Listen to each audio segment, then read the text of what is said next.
ইরানের পারস্য উপসাগরে অবস্থিত খারক দ্বীপ বুশেহর প্রদেশের এই 22 বর্গ কিলোমিটার আয়তনের ক্ষুদ্র দ্বীপটি সমুদ্রতলের পাইপলাইনের মাধ্যমে লাখ লাখ ব্যারেল অপরিশোধিত তেল বহন করে। তাপমাত্রার তীব্রতা ও তেলের প্রবাহের শব্দ এমন প্রাচীন প্রবাল পাথরও কম্পন ছড়ায়।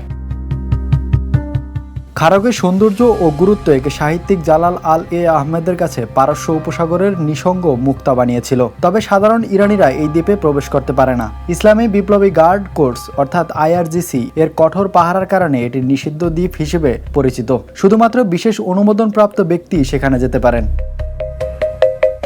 এই দ্বীপ শুধু প্রাকৃতিক সৌন্দর্য নয়, কয়েক হাজার বছরের মানব ইতিহাসের সাক্ষী। বর্তমানে এটি ইরানের আধুনিক জ্বালানি সাম্রাজ্যের কেন্দ্র। তেলের পাইপলাইন, জাহাজ চলাচল এবং সামরিক স্থাপনা খারককে এক বিশেষ কৌশলগত গুরুত্বপূর্ণ স্থান হিসেবে প্রতিষ্ঠিত করেছে। আজ শনিবার ভোরে এই দ্বীপে হামলা চালায় যুক্তরাষ্ট্র ও ইসরায়েল। মার্কিন প্রেসিডেন্ট ডোনাল্ড ট্রাম্প জানিয়েছে তাদের বিমান বাহিনী দ্বীপটির সামরিক স্থাপনায় বোমা বর্ষণ করেছে। তবে ট্রাম্প তার মালিকানাধীন সামাজিক যোগাযোগ মাধ্যম ট্রুথ সোশ্যালে উল্লেখ করেছেন, ভদ্রতার খাতিরে আমি দ্বীপের তেল অবকাঠামো সম্পূর্ণ ধ্বংস না করার সিদ্ধান্ত নিয়েছি। তবে ইরান যদি হরমুজ প্রণালীতে জাহাজ চলাচলে বাধা দেয়, আমি এই সিদ্ধান্ত পুনর্বিবেচনা করব।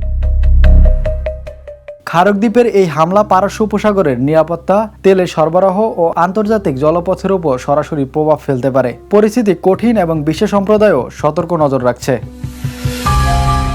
Imran Hossain, the news.